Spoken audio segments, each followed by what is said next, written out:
عدنا إليكم من جديد في حلقة جديدة من بودكاست رجال لاعب في المستحيل. كالعادة معاكم منزو عبده، مفيش جديد بعد انقطاع. اهلا وسهلا. أهلا وسهلا. اهلا وسهلا بيكم. بعد انقطاع 101 يوم و22 ساعة، ده من وقت ما بدأنا تسجيل يعني. وما عندناش أي أسباب للغياب غير إن إحنا ما ينفعش أقول. أظن الإجابة متوقعة يعني. واك. بس واك بس يعني إحنا وحشنا تسجيل. انتوا على حسب مين اللي بيتفرج فوحشنا. ممكن يكون حد من الهيترز بيتفرج فما وحشناش، فتمام يعني. كده ازيك انا يا هيترز عبدو؟ وحشوني بصراحة. على حسب الهيتر، على حسب نوع الهيتر، على حسب عايزين جنس الهيتر. عايزين اعداء جداد عشان الاصبحين اصبحوا. خلاص، القدامى اصبعوا. اسكت يا اسطى، اسكت يا اسطى. و- وعموما يعني احنا ناويين نغير الفورمات القديم خالص. ما ايوه، مش دي هنرجع، مش هتبقى اخر حلقة من الفورمات القديم. لا هي مش هتبقى، مش عارف والله تبقى فورمات قديمة ولا لا. بس احنا خلاص، احنا اعتمدنا سلوجان للمرحلة الجديدة، وهو إيه؟ إن إحنا مشينا في الجد شحتنا سجارة، مشينا في الهلس بنينا عمارة. فإحنا كفاية جد أوي لحد كده، كفاية انا اجتهاد أوي حاسس ان احنا لحد. هنشحت سيجارة في الحالتين. في الحالتين هنشحت سجارة لأننا خرمانين، دي حاجة تانية. ماشي، بس إحنا أنا وعبده وشايفين إن كفاية جد، كفاية نكد، كفاية بؤس بقى. ما فإحنا إن شاء الله. بياكلش عيش الكلام ده. مش فكرة ما بياكلش عيش، إحنا ما عادش عندنا حيل يعني. أكيد بالظبط، يعني هنعمل. ما حدش مهتم يعني. ما حدش مهتم، واحنا اكيد في يوم من الايام برضه هنرجع نعمل حاجه زي كده، بس ما عدناش عايزين نعملها بشكل متكرر ودائم يعني. لان الموضوع بقى بيأثر علينا، بيأثر عليا مثلا وانا شغال في المونتاج او في الايديتنج، بيتعبني ان انا بسمع الحلقه مرتين وثلاثه. ف... فلا خلاص، احنا جايين من النهارده نبقى مهرجين. ايه مهرجين دي يا عم؟ بتتكلم كويس. جايين نبقى مضحكتيه. بس يعني ايوه كده. كده مقبوله شويه. كده معقوله شويه. يعني ولا الفكرة خلاص يعني. ما عنديش والله خلق ان انا اتكلم جد يعني مع حد بصراحة. مش ما عنديش خلق ان انا اتكلم مع حد. بجد. هو كان قرب يعتزل، وكل ما اقول له يلا نسجل يقول لي انت بتجيب شريط. امشي يا طبعا. اسود. انت ما عندكش 71 سبسكرايبر، انت اه، عندك 70 بس. ف- ايوه قال لي اليهود فعلا قالوا ان المسلمين مش هيعرفوا يشيروا البودكاست ده. اليهود قالوا ان قناة اليوتيوب مش هتوصل 71 سبسكرايبر. ايوه. ومن وقتها بقى وانا مكتئب وبس يعني. عارفين. أنا كل ما اخش عليه الاقيه بيخبط في اوضته وبيعيط، يقعد يقول لا الواحد السبسكرايبر ده راح فين. آه بس يعني اعتقد الحلقة باين عليها الوضع اللي احنا هنمشي بيه عشان ايه، لا للنكد، لا للتحدث مع الذات، من الذات. من ازاي؟ عامة بس بمناسبة الذات بقى، انا عايز اتفرج على مسلسل بنت اسمها ذات. بيقولوا حلو فشخ. هو ده حلو، بس احنا بنسجل. ايوه يعني هو انت عندك تاخد رأي اعتراض؟ الناس يا جماعة، ابدأ يتفرج على مسلسل بنت ده، ايه رأيه؟ قولوا لا، لنا. هو احنا جاي، احنا ما فيش موضوع الحلقة دي هيكون فري ستايل.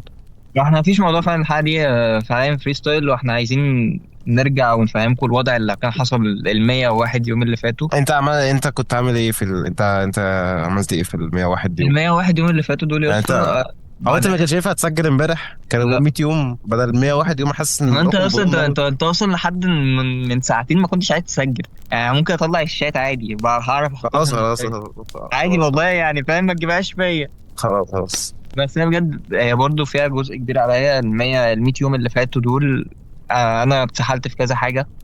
حياتي اصلا مش سهله الفتره الاخيره يعني، اللي يعرفني عارف ان حياتي اصلا مقلوبه. فالبودكاست انا بحبه فشخ، بحبه فشخ، وبحب كل مجهود بعمله فيه، ومش مستني ان هو يتشير، مش مستني ان هو يتشاف. انا بعمله عشان انا بحبه انا والشباب يعني. بس ال 100 يوم اللي فاتوا دول كان عندي ضغط، اذا كان كليه، اذا كان مذاكره بره الكليه، اذا كان حياتي انا، لاني حرفيا بقيت لوحدي بشكل كبير.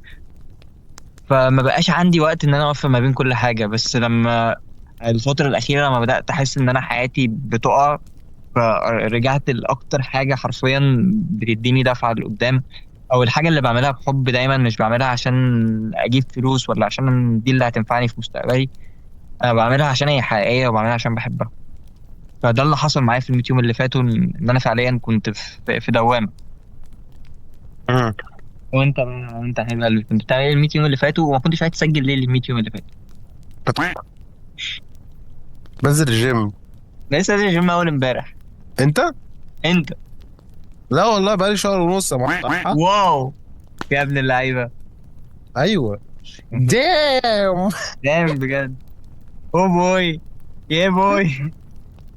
اه. مفيش والله يعني والله يعني انا بكره فتره الاجازه دي بسبب ان انا حاجات كتير قوي يعني، فمستنيه تخلص. متفاهم. بس بس مش يعني مهم قوي يعني.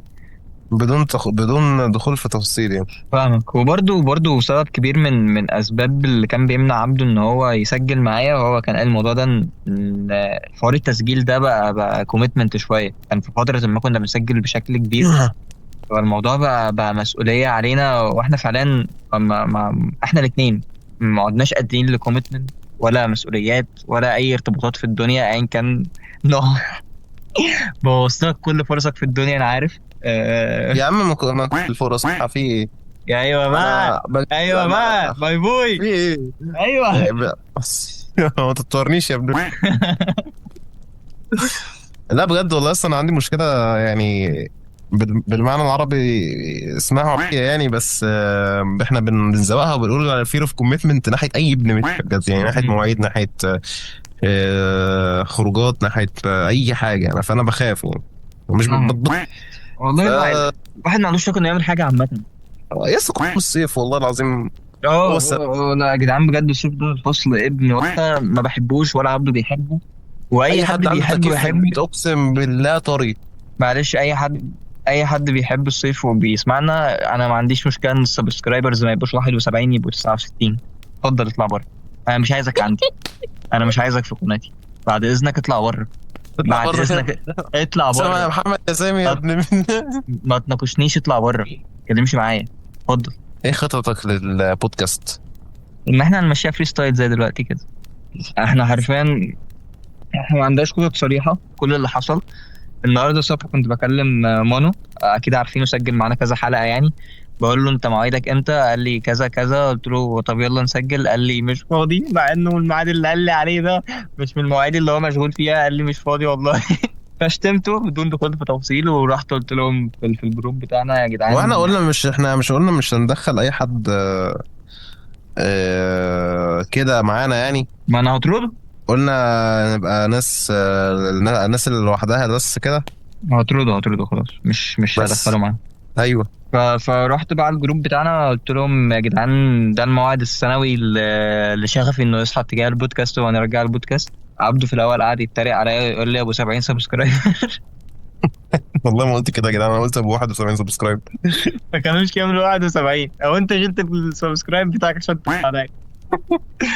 وبس. الخطه ايه؟ الخطه ان احنا فعليا زي ما انا قلت في الاول احنا مش عايزين نرجع لاي حاجه نكد، عشان كفايه نكد. فجايين عايزين نلعب. نرجع لاي حاجه جد مش يعني، عايزين عشان نرجع احنا لاي حاجه. عشان ريحه الكبده بجننت امي بصراحه. راحت يا اخويا. كبده، بس احنا عاملين كبده. الله. انا كنت هعمل كبده النهارده عامه، بس نسيت ان انا ما اجيبش توم من تحت. دي حاجه بجد مضايقاني. كنت ناوي اعمل كبده بس ما كانش عندي توم. انا لسه ضارب وجبه 3 ستريبس مش كانوا 5 يا اسطى؟ وديها. ما انا قلت بقى يعني وفر. خليها اخر اه. الشهر بقى وكده. ايوه ايوه. فيعني قلت بقى هو هيعملوا اكل في البيت فكده يعني. يعني دي حاجه كويسه عامه. مستثمر رائع يعني، انت قدوتي. حبيب قلبي والله. يعني او بص عايزين برضو، انا عايز انوه على حاجه يعني، مش معنى ان احنا طالعين ما فيش النهارده موضوع معين، او ان احنا قلنا هنبطل نتكلم في العكس اللي احنا كنا بنتكلم فيه، او ايا كان اسمه ايه، ان احنا يعني كل الحلقات الجايه تبقى كده. احنا لا يعني هنصطاد مواضيع معينه برضو، بس مش هتتاخد بنفس المنحنى اللي احنا كنا ماشيين عليه قبل كده. احنا فعليا مش جايين ننكد على حد تاني، او ممكن نيجي ننكد على حد بس ده كل 100 حلقه حلقه، كل 10 حلقات، كل 5 حلقات بس. حوار اه ان انا حسب كل ايه. حلقه على حسب الوضع، او حسب إن لو لقينا الموضوع يستاهل او كده. بس على حسب البت حاليا لو هي لسه منكده عليك ولا. انا ما عنديش بنات معايا. على حسب البت برضو لو هي جايه منكده عليك ولا لا. عليك. عليك. عليك. عليك. عليك انت، والكاف دي عايد عليك انت. انا ما فيش في حياتي حد غير علبة سجاير، دي الحاجة المؤنثة الوحيدة في حياتي. يا ابني انا ما حدش بيعرف ينكد عليا يا ابني. يا ابني ايوه انا يا ابني بنكد عليه. انت اسطوري طبعا. يا ابني انا بنكد عليه. انهي واحده طيب؟ والله لسه بجد ما فيش طاقه للحوار ده كمان يعني. انا ما عنديش طاقه والله لاي حاجه يعني. لا يا انا جماعه انا جايبه ما... بالعافيه، انا جايبه بالعافيه، وانا حاسس ان احنا اصلا بعد الحلقه دي هلاقيهم 50 سبسكرايبر. بس الخطه الجايه فيها حاجات كويسه. هنتكلم عن الافلام مش بشكل نقدي، وعن الاغاني برضو مش بشكل نقدي. ما حدش يستنى اي حاجه نقديه، احنا طالعين نقول اي كلام في اي كلام. نتكلم عن الالعاب برضو مش بشكل نقدي. بقول لكم ايه من النقاد. طالعين نهلس. هنتكلم عن حاجات طفولتنا ونوستالجيا وكلام من ده. هنتكلم عن الكوره، هنتكلم عن كل حاجه، اي حاجه احنا عايزين بنتكلم نتكلم. عن مانشستر يونايتد. هنتكلم عن الفريق مش احنا قلنا مش عايزين نكد؟ مش هنتكلم عن الموضوع ده. الموضوع ده بينكد عليا اكتر من اي واحده في الدنيا. اتحدى اي بني ادم في الدنيا تقدر تنكد عليا زي مانشستر يونايتد. مفيش. ايه رايك في في استنى كنت اقول ايه، استنى. ايه رايك في التمييز الطبقي بين بين الناس في الشواطئ، وتخصيص الشواطئ العامة وتحويلها إلى منتجعات سياحية وسبوبة تجيب منها فلوس، وقد إيه تأثيرها على الفجوة الطبقية اللي حصلت ما بين الشعب هنا في مصر؟ استاذ الفاضل، استاذ الفاضل، اه. انت بتحاول اه. تثير البلبله. انت بتحاول تثير البلبله. ده تعليق الوحيد، ليا تعليق وحيد هبندم على كلامك ده، ان دي كنش. بجد يعني، انت عمرك شفت دولة في العالم كله، يعني من عايزين اول نتحابس برضو، ها من نتكلم برضو اول ونلاقي نتحابس. من اول ما تروح لحد الشرقية، عمرك يعني شفت؟ هو الشرايف فيها بحر؟ لا ده سؤال بجد، هو الشرايف فيها بحر؟ اكيد يا لا. نيل، يا نيل زقازيق فيها نيل. واو، بجد والله طلعوا ده الكورنيش متحضرين يا بتاعهم. ابني. يا ابني ده انا اتفاجئت لما رحت الزقازيق مره. والله العظيم طلعوا متحضرين فشخ، وطلع في كورنيش حلو وشكله حلو ونيل عندهم مواعيد نور يا اسطى. والله. بجد. يا نهار اسود، اكتشفوا الكهرباء في الزقازيق. يا نهار اسود يا جدعان. فاكر مين الواد؟ فاكره اللي كان معانا في فاتن، اللي كان كان من الشرقيه، بس مش فاكر كان منين. كان من هي القمح. مرات عم السيد. عبد الرحمن باين كان اسمه عبد الرحمن. ايوه ايوه. علي هشام معانا في معنا نستطيع. اه سفير، صح. سفير الشرقية. طب بتكلم بجد والله، يعني انت مش شايف ان حوار زي حوار مثلا الساحل الشرير والساحل الطيب ده بقى مسخ فشخ؟ بس ما هو مسخ فشخ من و زمان، ومسخ فشخ من زمان، وهو موجود من زمان عامة. بس هو السوشيال ميديا اللي بينته فشخ. انت في مصر يعني كان اللي اتكلم في الموضوع ده وسمعته قبل كده يحيى عزام. انت البلد هي كيكة عامة، ايوه ايوه ايوه كريزة ايوه كريمة مش عارف ايه. انت حرفيا ايوه تحت ايوه. الأرض، وكل شوية انت بتنزل. انت فاهم، انت ما بتطلعش، واللي طب فوق انا قول. طب يعني انا مثلا من الطبقه الفقيره، ورحت الساحل مره بسبب ان انا كنت محوش فلوس كتير مثلا، بعد كده انا اعتبرت من الطبقه الغنيه. لا طب انا طب ايه الفايده بقى؟ يا اسطى، الفكرة ان الناس دي، انا بشوف ان مش كلهم، يعني مش عايز اجمع، بس الناس. كلهم ايوه. ما عنديش مشكله معاك، بس انا هتكلم في اللي انا شايفه يعني. الناس دي اغلبها عندهم معارض نقص بنت. هو مش بيتكلم معاك في فلوس، هو دايما هيفضل شايف الفرق بينك وبينه طبقات.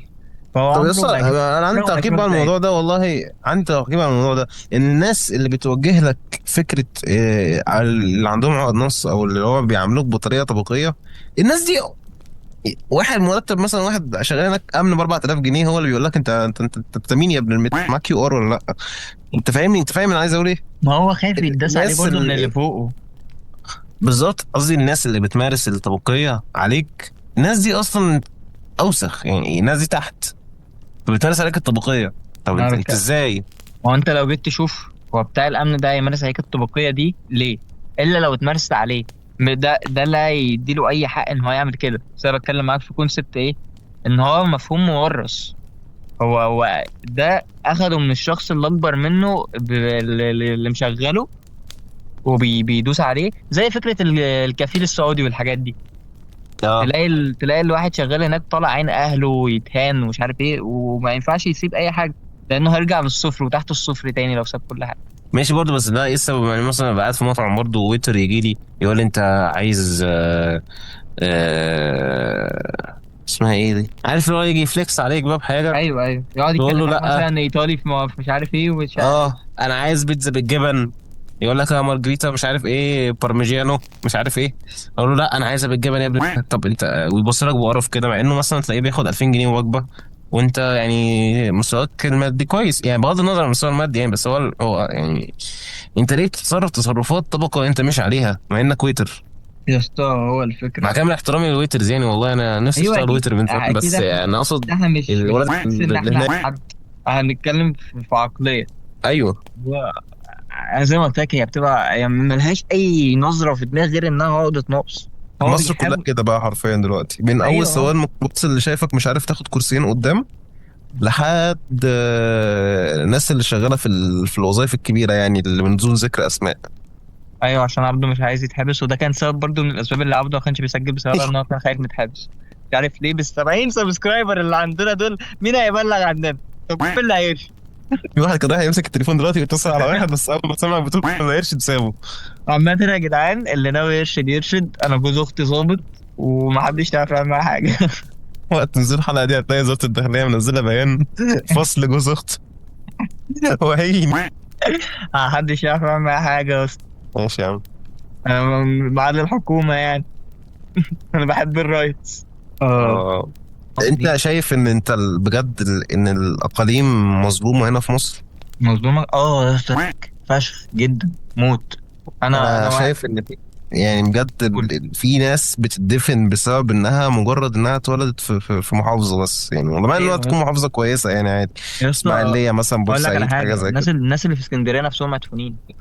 انت مش مثلا لو، يعني لو ممكن. جينا نتكلم مثلا في فرص شغل، انت لو شغال في اسكندريه ب 6000 جنيه، هتروح القاهره ب 9000 جنيه، نفس البوزيشن نفس الوظيفه نفس كل حاجه. من القاهره ما هي برضه لان العاصمه. العاصمه غاليه يعني، فاهم. ما هو مش فكره الفرق في الغلو مش واسع قوي يا عبد الرحمن، احنا مش في الدنمارك لا يا اسطى، لا لا، يعني. بقول لك ايه، القاهره بجد بجد بالنسبه للمدن التانيه دي فهي غاليه فشخ. انا فعلا بجيب. انت اصلا نص مرتبك انت لو معكش عربيه هتصرف، لو معاك عربيه هتصرفه على المواصلات او البنزين. بص يا اسطى، انا مثلا جيت القاهره كذا مره، لما كنت بشتري حاجه او كده، في الاسعار انا بحسها زي دمياط. ما اعرفش بقى حوار، انا في دمياط كده كده، دمياط بصراحه فرق اوضه وصاله، فانا حرفيا ما بركبش غير مواصلتين مثلا، فتمام ممكن المواصلات عندك فيها حق. بس كاسعار بقى الحاجات العاديه، لا هي يعتبر يعني، حاسس ان في فرق كبير. حاجات بس اللي هي زي ايه؟ الاكل اللي كنا بناكله مثلا، لو بنلعب كوره مش عارف ايه، لا عندك حرام عليك يا اسطى، اكل ايه، اكل ايه اللي انت نفسك شايف اهو الفرق القاهره. ما بين ده ايه. ده طنطا والقاهره، انا بتكلم عندنا في دمياط اللي انا شايفه. اه. انا مثلا لو جيت الكشري اللي اكلته في القاهره، الحجم اللي اكلته هناك حرفيا ممكن يكون نص الحجم باخده هنا في دمياط بنفس السعر. انتوا عندكم حراميه بقى، بس اعملوا لكم ايه؟ انا مش مهتم عامه، بس انا شايف ان لا فعلا بعيدا عن دمياط يعني، فعلا الاقاليم مظلومه فشخ. فرص الشغل وحشه جدا، ده مش فرص بعيد حد التعليم هي. برضو. لا مش شايف كده بصراحه. ممكن فرص الجامعات، لكن ايوه المدارس الجامعة، لا. التعليم الجامعي ايوه. بس هو التعليم الجامعي يسطا في مصر كلها واحد يعني، ثانية. هم 3 جامعات في عندك او 4 جامعات في مصر اللي توب يعني. يسطا مش اللي هو بتكلم على مش بتكلم على الجامعات بس اسما، قصدي على الانترنشيبس، على الكورسات، على كل الكلام ده. وفكك كمان من المدارس برضو، الدروس يعني انت شايف ان انت الدروس الخصوصية حتى اللي هي بتعتمد عليها المدرسة وكده، اللي موجود في القاهرة نفس اللي موجود في الأقاليم. أنا كل اللي هقوله ان انا شايف ان جودة المدارس اللي في القاهرة ممكن تكون موجودة في الأقاليم، على حسب انت هتدخل ابنك انهي مدرسة. لو هتدخل ابنك مدرسة حكومي، كل مدارس الحكومي في مصر واحد. تمام. لو هتدخله مدرسة خاصة، على حسب بقى انت رايح فين. يعني في اكيد في مدارس خاصة في دمياط مثلا كويسة، وفي مدارس تحت بير سلم. امم. فدي الفكرة، انت اللي بتختار، انت اللي بتحدد يعني. عندنا هنا مثلا حاجة زي اليابانية، دي حاجة محترمة فشخ. يابانية موجودة عندنا منها في طنطا. فاهم؟ فدي حاجه محترمه فشخ، دي موجوده في اكيد ليها اكتر من فرع، وفي كذا مدرسه تانية محترمين قوي وكبار قوي، انترناشونال او خاص. فحته التعليم دي مش حاسس ان الفرق بينهم كبير، لانهم كلهم في مصر وحشين، بالذات في التعليم الميني ستريم يعني. اه. بس دايما اللي هفضل شايفه فرق وحش قوي، فرق فرص الشغل ما بين الاقاليم والقاهره. انا بتكلم بس على فرص الشغل، الترفيه الترفيه برضه في القاهره ممكن يكون اكتر بكتير، القاهره ال... واسكندريه يعني. اسعار الايجارات والمواصلات والخدمات. اه انت، لا لا بجد اسعار الايجارات في القاهره وسخه قوي، وسخه يعني انا قوي كل ما تعنيه الكلمه يعني. انت متخيل بجد ان واحد ممكن يدفع اللي بيدفعه في اوضه في القاهره هناك ممكن يأجر بيه هنا في طنطا شقه مفروشه؟ انا هقول لك على حاجه، اخويا كان قاعد هنا في دمياط، هو متجوز، فهو كان قاعد هنا في شقه كبيره لحد ما كويسه يعني. كان بيدفع تقريبا 3000 3000 ونص، بس امم عشان شغله اللي في القاهره، وهو فعليا يعني اخويا سينيور مهندس معماري يعني. ما شاء الله. فهو الشغل بقى ضغط عليه ان هو يبقى رايح جاي على الطريق دايما دي. فهو اه، راح هناك حرفيا اخد ربع او نص المساحه اللي كان اخدها هنا في دمياط بضعف بالدبل او الثمن، تريبل السعر. اه، 8000 تقريبا او 6000. يعني ايه؟ وكده ده تلاقيها في منطقه كمان شعبيه مثلا، او منطقه مش هاديه مثلا زي المناطق اللي والمساحه مش احسن حاجه ومش عارف ايه. يعني برضو من ضمن المميزات اللي تلاقيها، المميزات القليله اللي تلاقيها في الاقاليم، ان مفيش فرق كبير قوي في المناطق ما بين بعض. اه ايوه ايوه. تحس ان هم كلهم عايشين في مناطق يعني المتوسطه والهاي، الفرق بينها مش عالي، ما بين المتوسطه والشعبيه من الفرق بينها برضو مش عالي قوي. انما في القاهره مثلا، انت حته زي جسر السويس دي بتفصل ما بين مصر الجديده والزيتون مثلا. مصر الجديده طبعا حاجه عاليه، مم. تنزل تحت شويه للزيتون، تنزل تحت بقى لا، في ما بين الزيتون والمطريه وعين شمس والحتت دي، لا ده في شبرا ومش عارف تفهم. مم. فكده ايوه ايوه معاك. بس. طب في موضوع كنت سمعته في لايف للدود، وكنت عايز اخد رايك فيه. انا مش اه عارف انا فتحتك في الموضوع ده ولا لا يعني، بس تقريبا فتحت قول. حد تاني مش ولا فاكر. حتى لو فتحت في الموضوع هتكلم معاك فيه تاني يعني، مش اول مره. مش فاكر بصراحه. المهم يعني كان بيتكلم على ان ايه اهم من وجهة نظرك، ان يكون ليك شقه ملك ولا يكون عندك عربيه؟ والله الموضوع وحش قوي، موضوع وحش، موضوع صعب قوي. عشان بجد انا كنت لفت نظري لحاجات كتير قوي بجد. بصراحه شقه ملك. اشمعنى؟ عشان الشقه الملك دي المعاناه انك توصل لها وتجيبها اكبر بكتير من ان انت توصل لاي عربيه في يوم من الايام. مش والعربيه، يعني هقول لك على حاجه، العربيه بدلها المواصلات، تمام. من وجهه نظري اللي انت هتدفعه في المواصلات مش هيبقى بنفس الكميه او نفس الكم اللي هتدفعه في ايجار شقه. خلينا واقعيين. يعني ايه؟ يعني انا مثلا دلوقتي استغنيت عن الشقه الملك واخترت ان اجيب عربيه، اه، فانا هضطر ان انا اقعد في شقه ايجار. اه، هفضل ادفع ايجار لحد امتى وهياخد مني كام مثلا. لكن ايا لو كان. لكن لو استبدلت العربيه بالشقه، انا ما بقتش بدفع غير اه، مواصلات. الموضوع اوفر فشخ. مش اوفر يا اسطى، بس انا بتكلم برضو على اعمل حسابك ان في عائله معاك. لو انت ثانيه واحده. طب ما هو تعالى نتكلم لو في عائله معايا وان انا هتجوز مثلا. انا لما اروح اتقدم لواحده، ابوها هيسالني الاول على العربيه ولا على الشقه؟ على الشقه طبعا. انا مالي امي، انا بتكلم دلوقتي على انت مقتنع بايه، بغض النظر عن الحاجات المجتمعيه اللي انا بتبقى بلاش اي لازمه دي. انا انا كيوسف، أنا طول عمري نفسي استقل بعيد عن اهلي، مع ان اهلي عمرهم ما اذوني في اي حاجه. اهلي سيد الناس على دماغي، عشان بس انا مم. نفسي طول عمري من وانا عيل صغير ان انا استقل بنفسي يكون ليا حياتي الخاصه. فانا هختار الشقه بصراحه، مع اني طب ما بحب انت ممكن العربيه. تستقل بشقه ايجار عادي. ما هو يا اسطى ان انا ادفع ايجار ده هيستنزفني قوي، هيستنزفني قوي اكتر من ان انا ادفع مواصلات. ولو انت معاك عيله بقى ومتجوز وكده برضه. هيبقى الافضل لهم والاوفر لهم عشان اعيشهم حياه افضل ككل حاجه، كاستقرار وكماديا، ان انا اتمرمط انا وهو شويه وانا وهم شويه في المواصلات، بس يبقى عندنا حاجه ملكنا. انا شايف طب كده. لو انت جالك شغل جديد، لو جاي شغل جديد ازاي؟ لو جالك شغل بعيد عن المنطقه بتاعتك اللي انت ساكن فيها؟ ساعتها الشقه دي هتكون ملكي، انا ممكن اجرها وقتها لحد لو انا مش همشي منها، لو انا مش هضطر امشي منها. انت بتقول ايه؟ انا دلوقتي جالي شغل في حته بعيده، امم جالي شغل في القاهره مثلا، والشقه دي بتاعتي في دمياط. امم فانا ممكن استغل الشقه لو انا عايش لوحدي، مش مع عيلتي، مش مع مراتي، مش مع ولادي، ان انا اجرها. مش هعمل كده، هسيب ولادي ومراتي هناك وهروح اشتغل هناك عشان اعيشهم في مستوى احسن. طب ما انت كده تدفع سكن وتدفع مواصلات دي طب وهتتبهدل. السكن هيكون ارخص مبدئيا يعني، ارخص مش ايه؟ لا يعني انت هيبقى انت سعر عايز الايجار.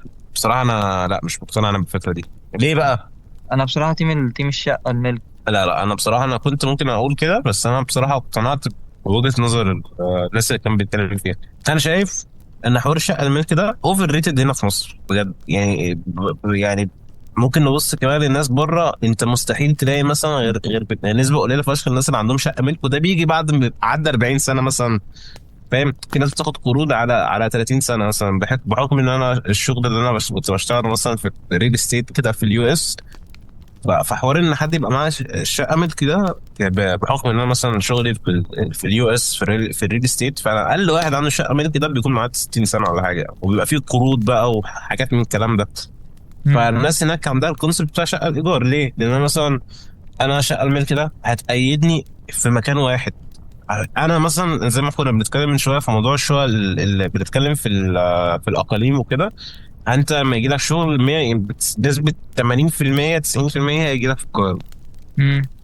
احسب بقى مواصلاتك، بهدلتك، احسب البرودكتيفيتي بتاعتك اللي انت بتتبهدل لو انت مش هتاخد سكن هناك.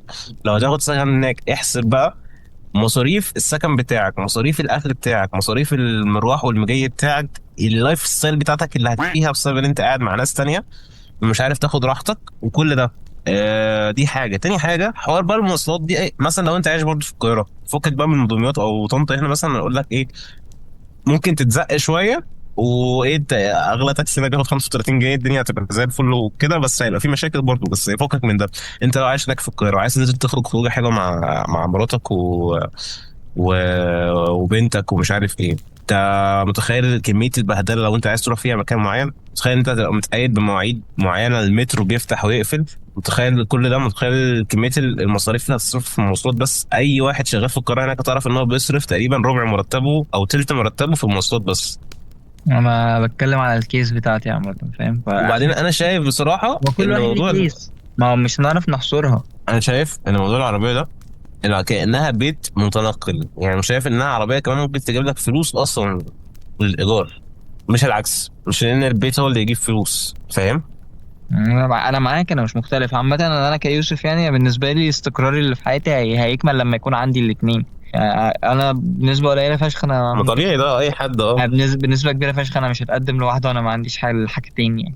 انا بنسبه كبيره فشخ مش هتقدم لوحدك. ما هو ده اللي كنت هقوله عامة، اقسم بالله انت اخدها من على لساني، بس انا متوقع ان انت تتجوز قبلي يعني. يا عم تكفى من بقك طبعا. والله العظيم انت تتجوز قبلي. والله العظيم انت اللي هتتجوز قبل. والله طب يلا يا جدعان، احنا اهو اوف. النهارده بتاريخ 18 8 2025. يا ابني انا احتمال ما اتجوزش اصلا. لا، هنشوف. احتمال كبير ان انا مش هتجوز. يا عم نشوف يا عم، العب العب العب العب العب العب العب على قلبك لا قلبه ما تضبوش. يا عم اقول لك على حاجه، كنت هتجوز الاول. العب العب. بس. طيب. اعتقد احنا اتكلمنا معاكم النهارده بما فيه الكفايه، مواضيع متنوعه جميله جدا. اعتقد وحشناكم. ناس. محدش مهتم. لا يا عم، لا لا يا عم، انا عندي فان بيز، ثلاث اربع اشخاص بيحبوني. عامة اه. انا فعليا، انا دلوقتي مش بهزر، انا ممتن للناس اللي فعليا بتستنى الحلقات وبتكلمني عليها، وفعليا الناس كلمتني عليها كذا مرة. دين امي حاطين قرن شطه قرن يعني شطه ده في مش الكبده. وقته خالص، ده مش وقته خالص، انا قاعد بشكر الناس يا بني ادم يا مهزأ. هو مين اللي مهزأ؟ انت. حلاوه. يا عم وانت مجدع شاطر. فانا حابب اشكر بجد كل الناس اللي سالت وكل الناس اللي بتحبنا، حتى لو هم ناس قليلين. احنا بنعمل ده عشان نفسنا وعشانكم معانا. وان شاء الله ان شاء الله هنحاول نكمل من غير ما نرمي نفسنا في مسؤولية يعني. ونتمنى ان الهلس بتاع النهارده ده الغير مبرر اطلاقا يكون عجبكم. وبس كده، سلام عليكم.